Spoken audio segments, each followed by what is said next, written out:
another segment in it. I'm going to give Harold a call now and see what he's got to say.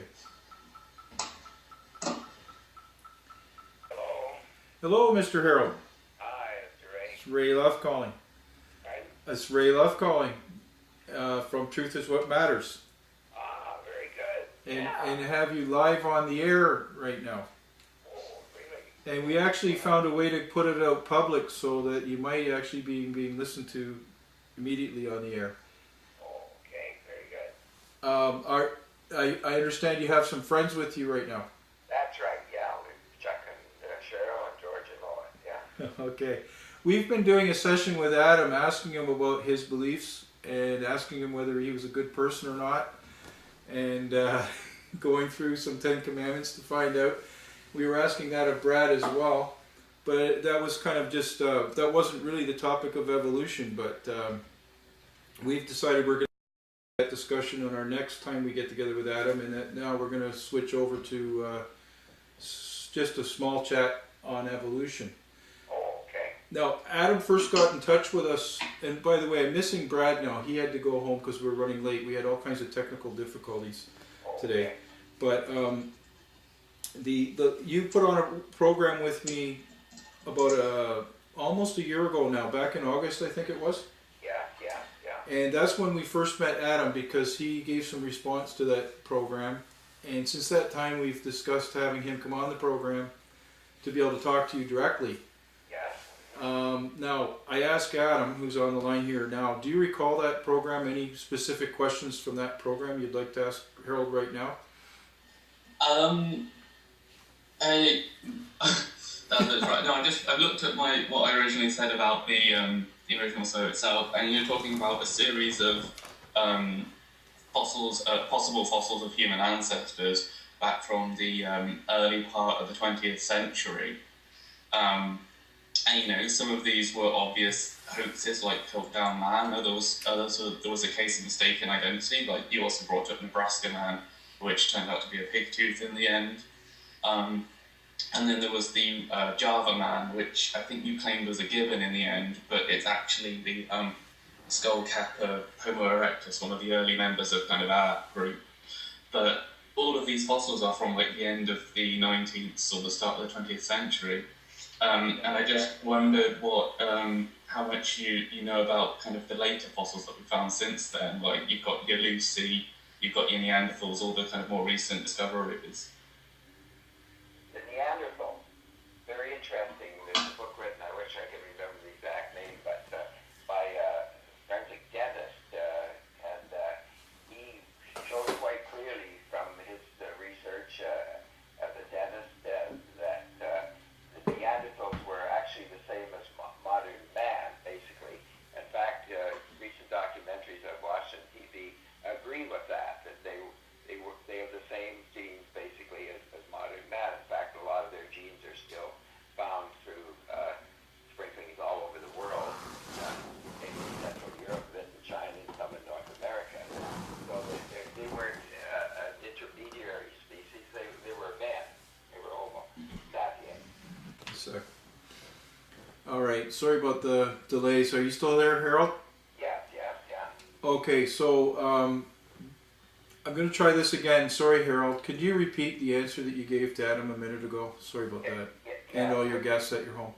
Very good. With respect to the Neanderthals, very interesting. I can't just recall at the moment the name of the exact book, but I have a friend of a friend that has done a lot of research in Neanderthals. He's basically a dentist and has done a lot of forensic work, and he has shown that the Neanderthals, from their skull and jaw and so on, were basically Homo sapiens, same as modern man. And I was just watching a documentary on TV that shows the same thing.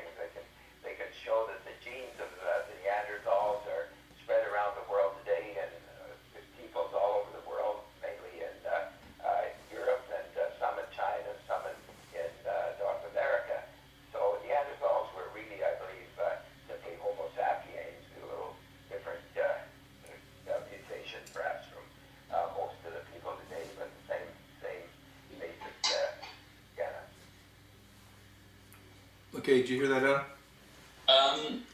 Yeah, Yeah, I suspect. I think I've heard of the book he's referring to before. It's called. I think it's called Buried Alive, and it's a rather famous book. I think it was a dentist who went to France and examined some of the Neanderthal skulls, and by I think it was applying rates of human growth to them, he came to the conclusion that they were just really old humans. You probably know that the Neanderthals had big, thick brow ridges.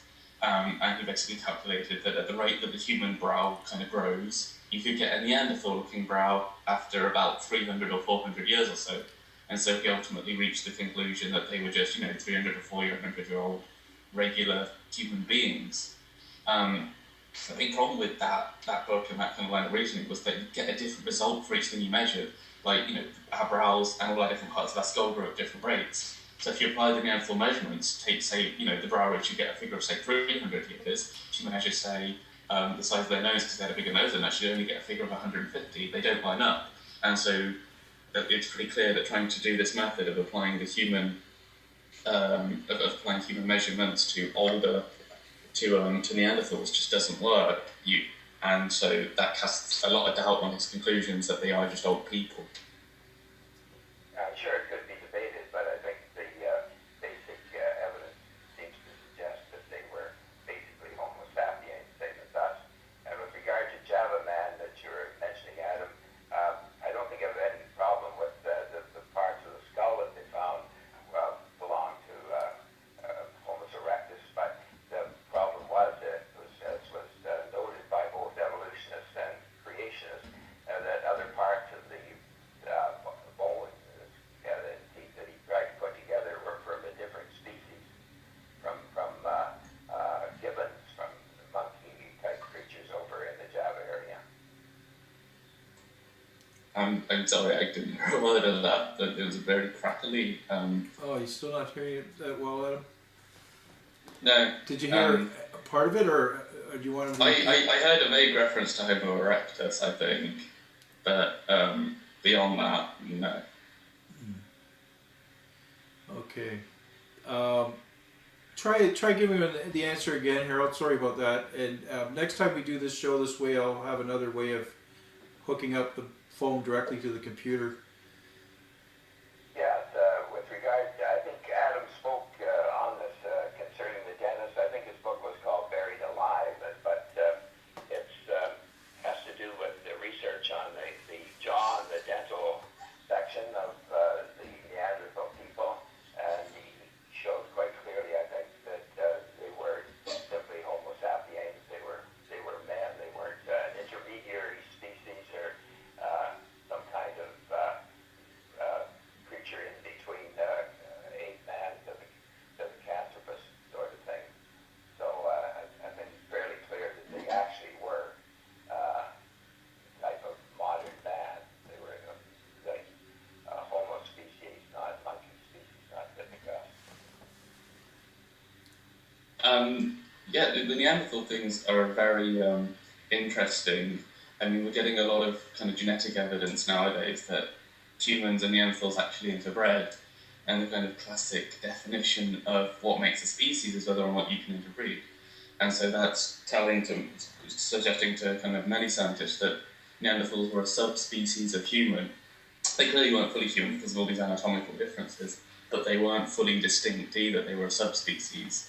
They were kind of Homo sapiens neanderthalensis, and would be Homo sapiens sapiens with two subspecies of the same branch. So in effect, we're kind of cousins rather than a direct ancestry. If you want to go back to the direct ancestor, then you've got other specimens, and that's really what kind of I was angling with the original question of the kind of the more recent stuff that I wanted to hit on, just because since the discovery of Java Man and Piltdown Man, human evolution as a field has made a lot of progress, and I was just wondering how familiar you are with the more recent developments. Like Neanderthal being a subspecies, rather than a direct ancestor. Not really very up to date on that information, actually. I think the mass of evidence would indicate, though, on research that there's no evidence of any transmutation of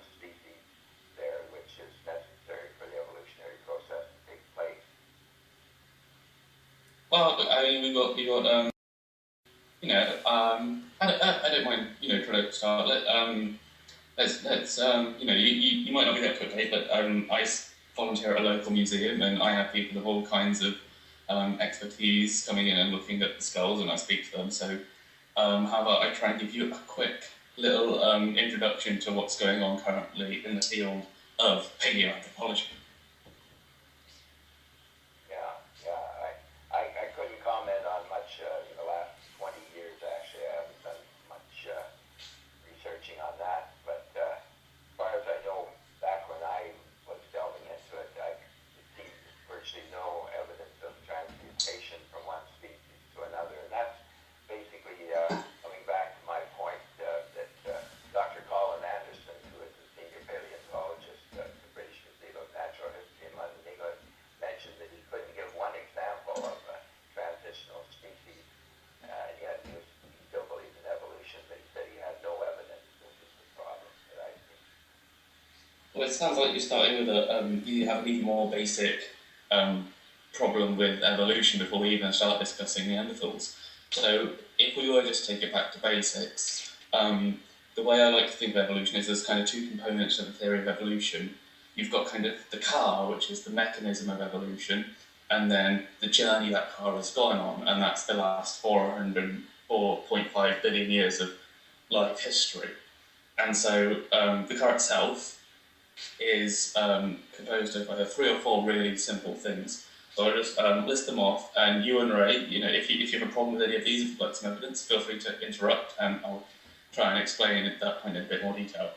Anyway, the first thing you need for evolution is reproduction with variation. That when you have offspring, the resulting children basically don't look the same as their parents. They're a bit varied. This can happen for a variety of reasons. I mean, if you have sexual reproduction, you get 2 sets of genes going in together and merging together to make a new kind of thing. Also, during sex, things tend to get a lot.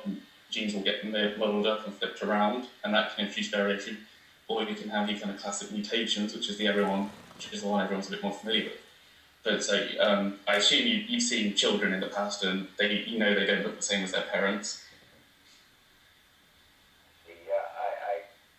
I'm not familiar with that, Adam. Yeah, I would say that does fall within the general range of evolution within a species, though. I mean, you get your pigeons, and if you breed them well enough, you'll end up with white pigeons when you started off with gray pigeons.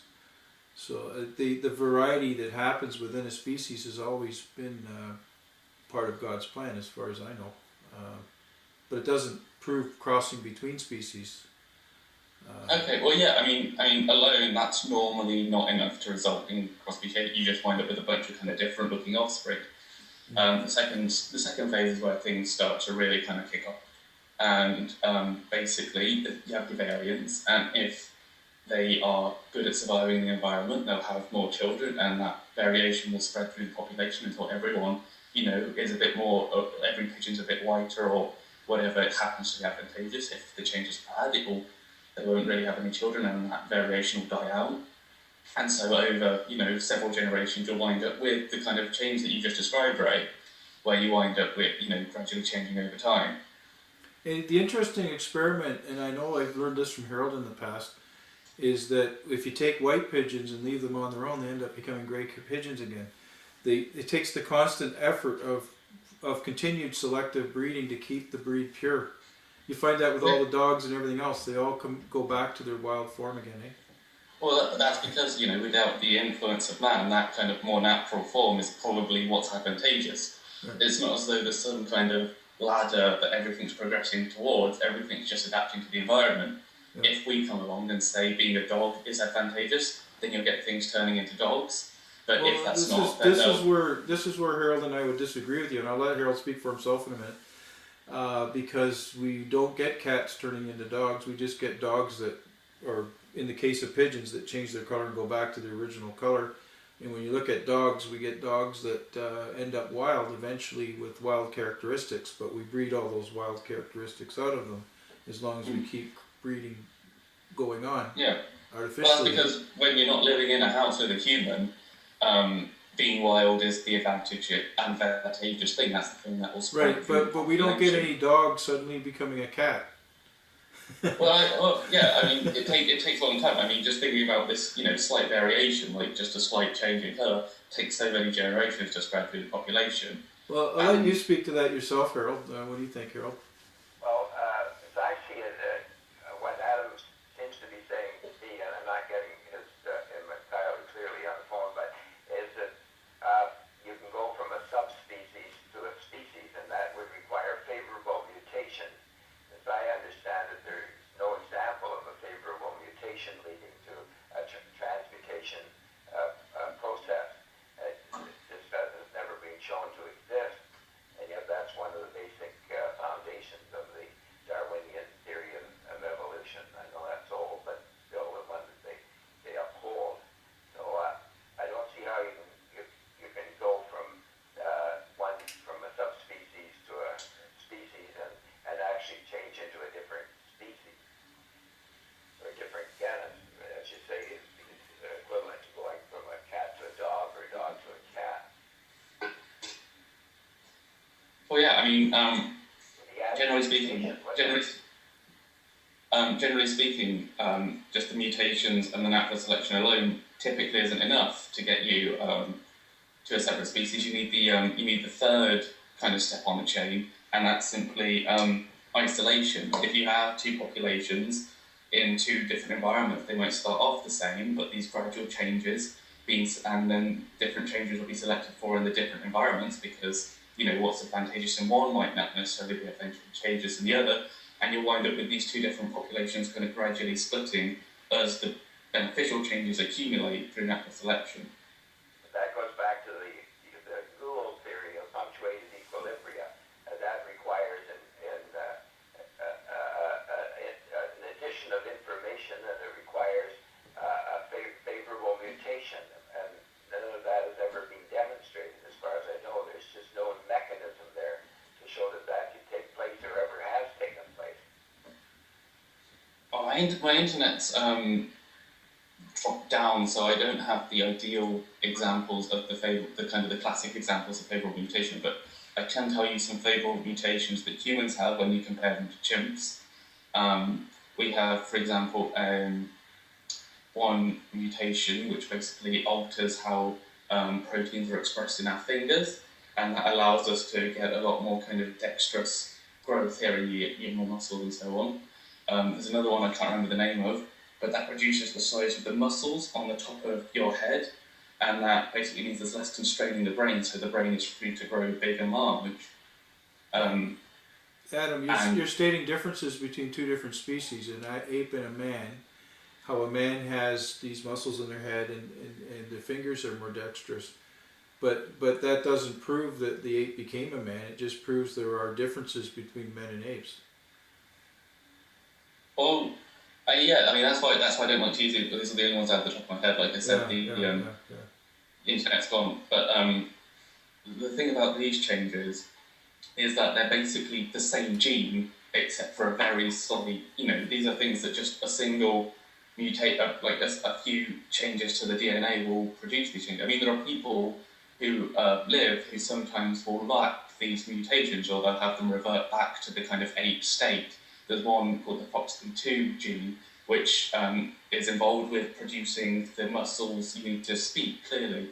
And people will have a mutation that basically kind of, they don't have the mutation everyone else has, and they have real trouble doing this, and they kind of go back to kind of the ape state of things. Isn't that the case where they have a mutation that's a destructive mutation that has caused them that they can't speak properly? Like you're claiming that we have a mutation that's a positive mutation that made us speak properly, but isn't it the opposite? Well, no, I mean, if you an look at, unfavorable say, mutation? these things are favourable in different circumstances. Like if you go back to the muscle one I mentioned, on the plus side, the lack of muscles up there means our brain is free to grow big and powerful. But on the other hand, it means that our jaw is a lot weaker than a chimp's, and so in the chimp's environment, having that strong jaw is beneficial. And so, on the one hand, it's a disadvantage. On the other hand, it's an advantage, and that's true with a lot of changes between two species. It's very difficult to a lot of changes are, kind of beneficial, kind of detrimental. It's all about the environment, what's beneficial in the environment. There's no absolute standard of what's good. I mean, you go back to the it's an interesting word you've used, environment, or it's God, because God might have created those differences to make the advantages that you're talking about. However, the missing thing here is how the environment acts like God and causes a positive mutation, like you've been saying. You can say positive benefits for men over apes, or also a positive benefit of an ape over a man, from what you're telling me, right? Yeah. But on the other hand, it doesn't prove the mutation between one to the other. It just proves there are positive differences. When you look at what, I don't really have to respond to that. It's difficult when I'm coming from. That's okay. I know these resources lined up that that's okay, explain better than I could, but I think the point is showing that just basically these changes are so small that it just takes a tiny change to go from a man, from something that looks like a human to something that doesn't, to lose all of these so-called human advantages. It only requires really small changes, and so you can just say that they happen to be coincidental changes. But when you look at how little has to change, it makes it really clear that they're that we are closely related. I mean, there are two species of mouse that are as different from each other as we are from chimps, and they're classified in the same species. They're subspecies of each other.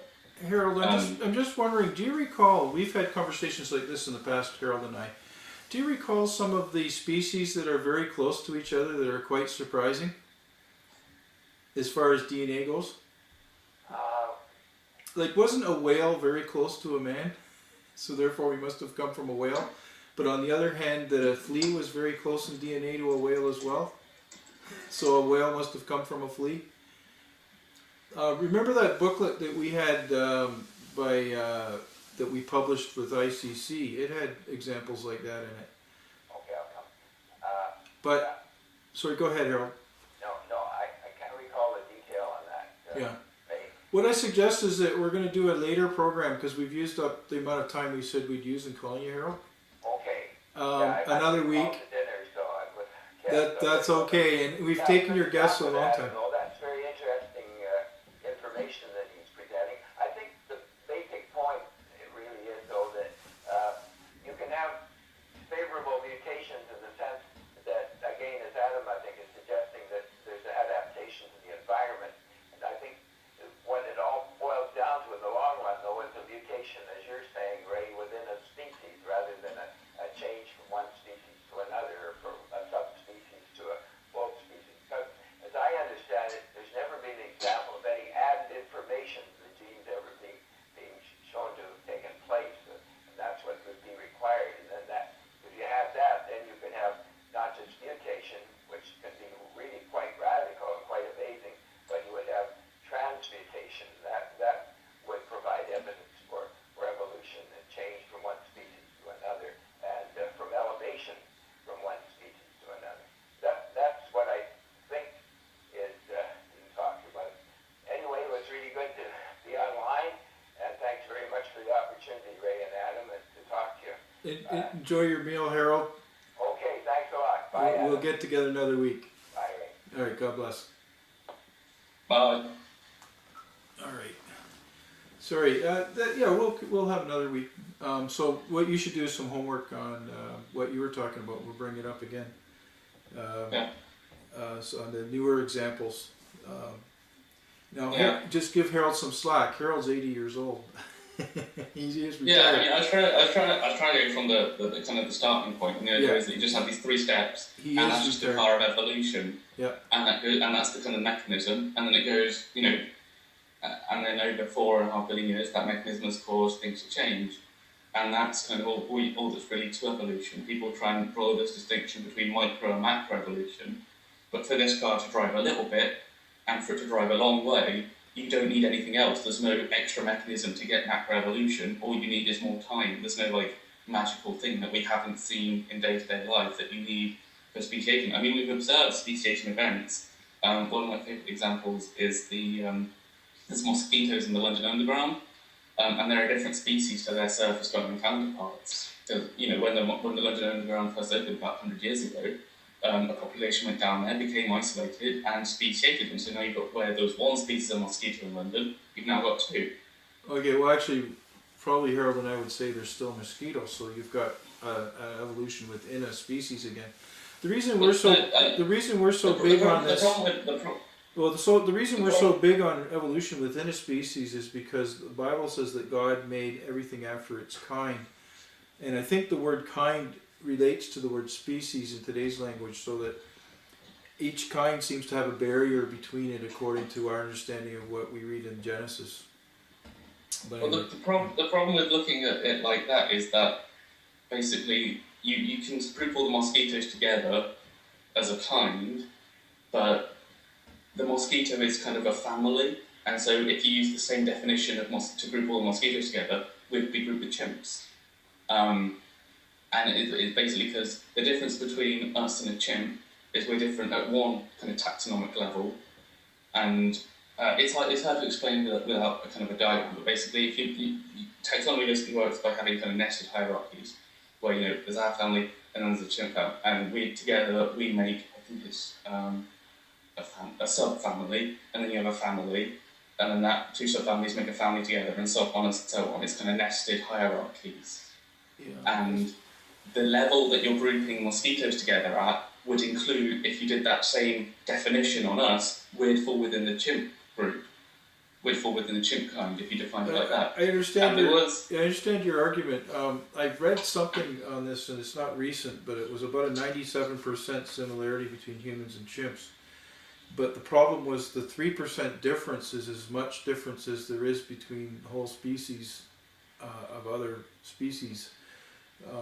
So it's something that we should think about and come back with some more actual information for a further show, because right now we're kind of clutching at facts that are soft facts. I'll try. Plus we lost one of our experts from being online with us now. So, but yeah, I mean, there was one creationist, and he did this kind of have you ever heard of? I think it's baraminology or something like that, which is what they use to define kinds. And he did this analysis on humans on the Australopiths, like Lucy.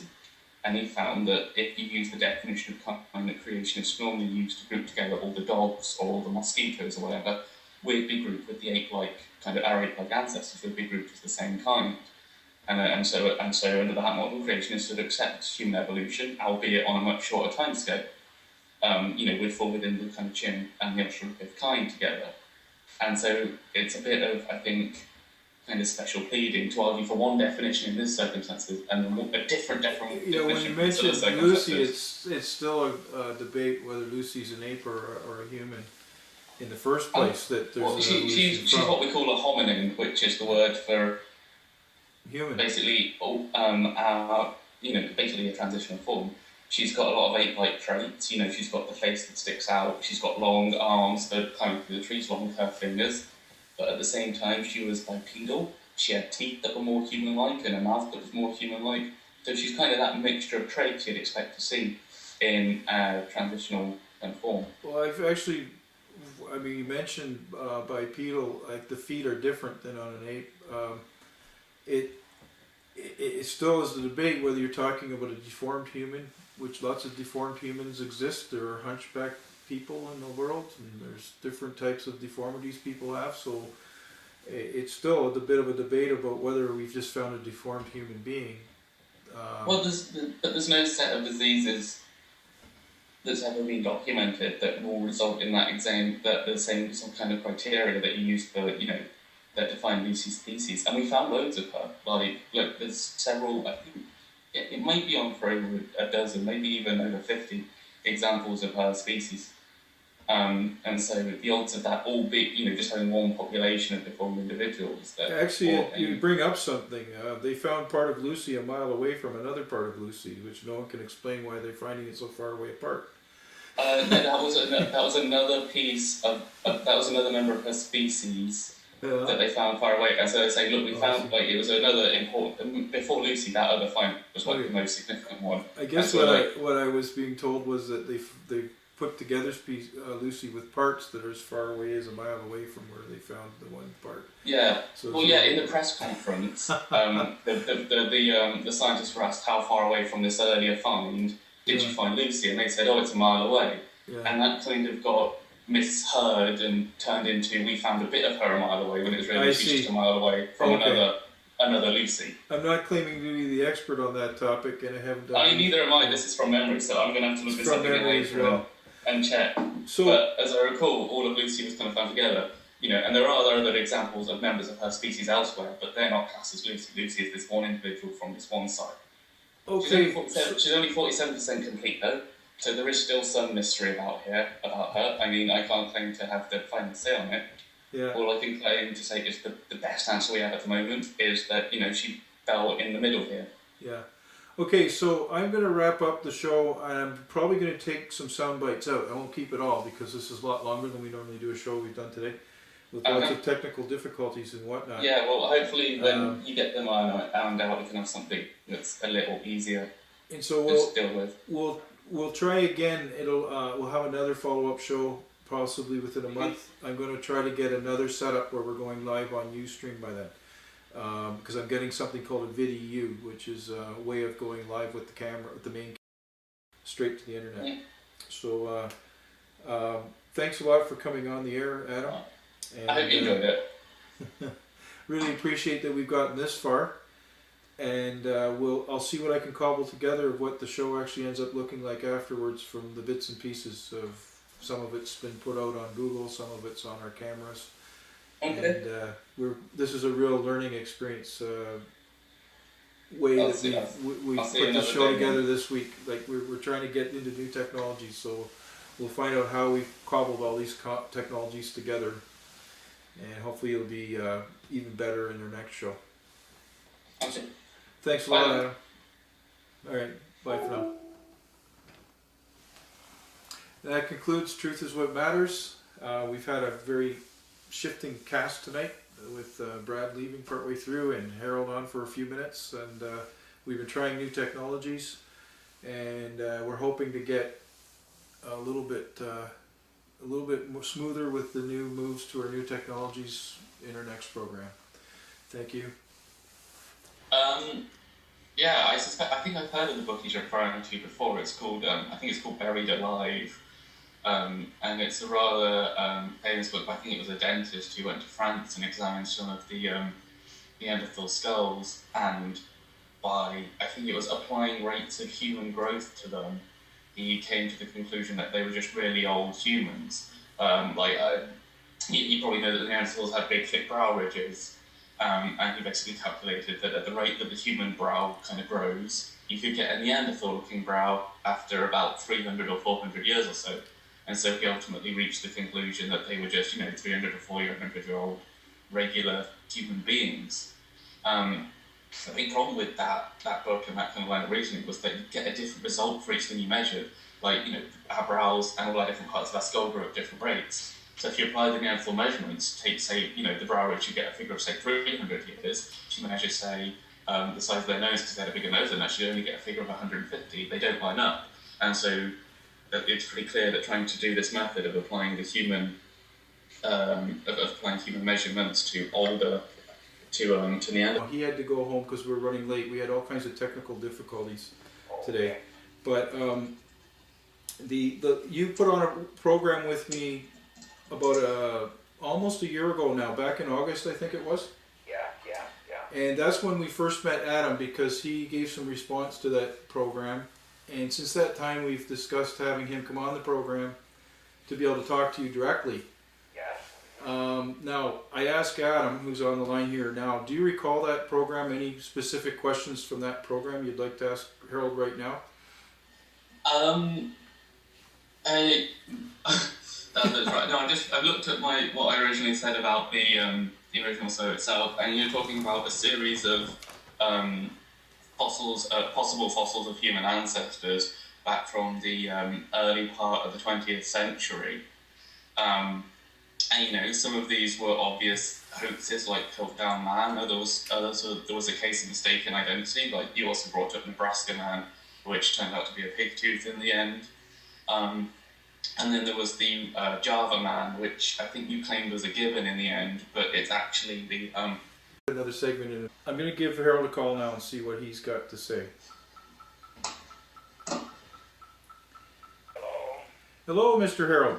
Hi, Mr. Ray. It's Ray Luff calling.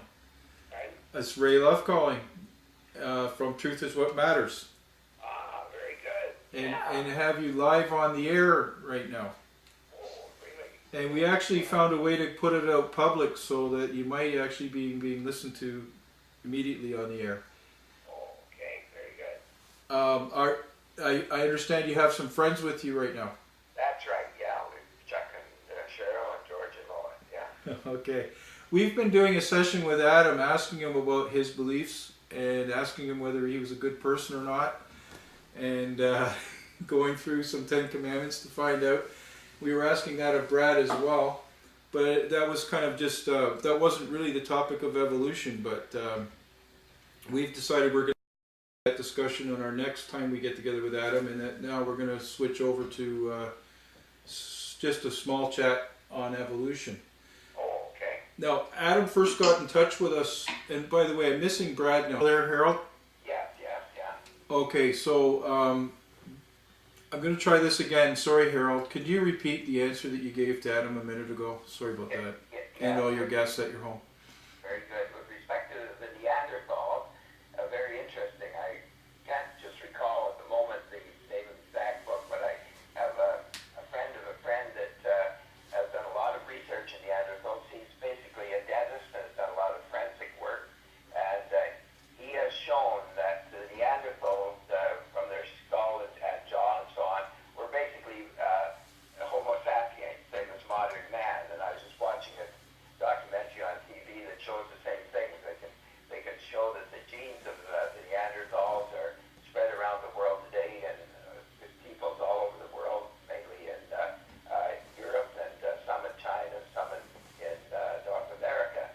So Neanderthals were really, I believe, simply Homo sapiens, with a little different mutation perhaps from most of the people today, but the same basic genus. Okay, did you hear that, Adam? skull cap of Homo erectus, one of the early members of kind of our group. But all of these fossils are from like the end of the 19th or the start of the 20th century. And I just wondered what, how much you know about kind of the later fossils that we found since then. Like you've got your Lucy, you've got your Neanderthals, all the kind of more recent discoveries. The Neanderthals, very interesting. There's a book written, I wish I could remember the exact name, but by a forensic dentist, and he showed quite clearly from his research as a dentist that the Neanderthals were actually the same as modern man, basically. In fact, recent documentaries I've watched on TV agree with that they have the same genes basically as modern man. In fact, a lot of their genes are still found through sprinklings all over the world, in Central Europe, and China, and some in North America. So they weren't an intermediary species. They were men. They were Homo sapiens. All right, sorry about the delay. So are you still